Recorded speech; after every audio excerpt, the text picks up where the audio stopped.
Star Trek II, The Wrath of Khan ending explained in detail. Star Trek II, The Wrath of Khan is often hailed as one of the finest entries in the Star Trek film franchise, and its ending remains one of the most emotionally impactful moments in sci-fi cinema.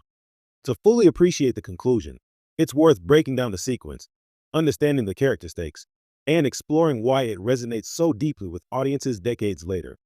At the heart of the ending is the classic confrontation between Admiral James T. Kirk and the vengeful Khan Noonien Singh. Khan, genetically engineered to be superior in strength and intellect, seeks revenge against Kirk for his exile decades earlier. This personal vendetta sets up a high-stakes battle of wits and willpower, not just a space combat scenario. The final act of the film sees Kirk and his crew aboard the USS Enterprise pursuing Khan, who has commandeered the USS Reliant. The tension escalates as both sides engage in a deadly cat-and-mouse game through the Mutora Nebula, a dense cosmic formation that interferes with sensors and communication. The nebula setting is crucial. It levels the playing field, forcing characters to rely on strategy and ingenuity rather than brute force. Kirk, relying on his tactical brilliance, maneuvers the Enterprise to exploit Khan's overconfidence. When Khan unleashes the Genesis device, a powerful terraforming weapon capable of destroying entire planets, the stakes shift from personal revenge to potential galactic catastrophe. The Genesis device itself is emblematic of one of the film's central themes, the duality of creation and destruction. While designed to create life, in the wrong hands it becomes an instrument of death. The climax of the battle is as thrilling as it is tragic. Khan, cornered and desperate, rams the Enterprise with the Reliant, causing critical damage. Despite the heroic efforts of Kirk and his crew, the ship is compromised, and lives are put at risk.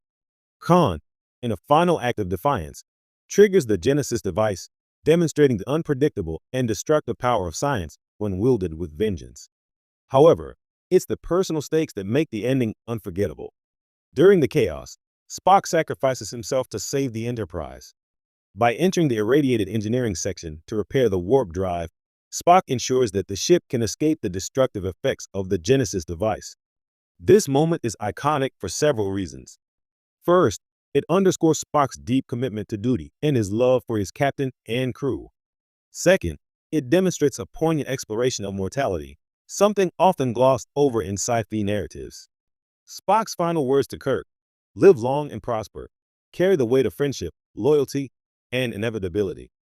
The film doesn't shy away from showing the consequences of Spock's sacrifice. Kirk is devastated, and the grief of losing a trusted friend and mentor permeates the closing sequences. The final scene, where Spock's coffin is launched into space, serves as both a literal and symbolic farewell. The cinematography here is understated yet powerful, with the coffin's launch accompanied by a sense of solemnity that resonates with viewers. It's a reminder that even in a futuristic world of starships and alien civilizations, human emotions remain central. Another key layer of the ending is the philosophical reflection on revenge and hubris. Khan's obsession with vengeance ultimately leads to his downfall. His desire to dominate and punish blinds him to reason and strategy, illustrating the dangers of letting hatred dictate actions. In contrast, Kirk's leadership is defined not by rage, but by calculated risk and the protection of his crew. This thematic contrast enhances the emotional impact of the finale, as it's not only a battle of ships, but a clash of values and ideals. The ending also leaves room for contemplation about the cost of heroism.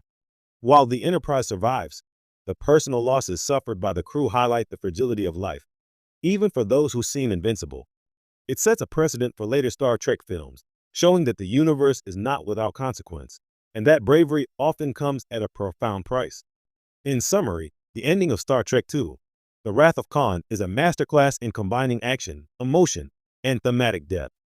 Khan's hubris, the tactical brilliance of Kirk, the looming threat of the Genesis device, and the ultimate sacrifice of Spock converge to deliver a conclusion that is thrilling, tragic, and profoundly moving. The film's final moments are not just a resolution of plot, but a meditation on mortality, friendship, and the enduring tension between revenge and responsibility. It's no wonder that decades later, fans continue to revisit the ending, dissecting every line, every frame, and every moral lesson embedded within this seminal piece of cinematic history. The genius of the film lies in how it balances spectacle with heart, reminding audiences that even in the vastness of space, the stakes are deeply human.